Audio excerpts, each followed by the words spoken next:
哎，好嘞，来多少？忙吗？不忙。换链子，换链子啊，机器没毛病啊，然后 OK。这活都没啥挑战呢。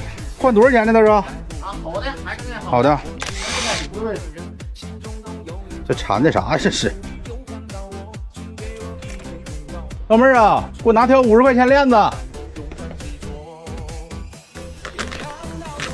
这时候了还用电锯干啥呢？清理现场那个拉的木头。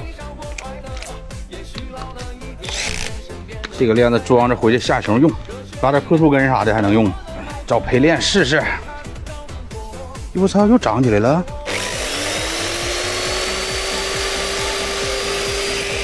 嘿嘿嘿，好嘞，这就完事儿。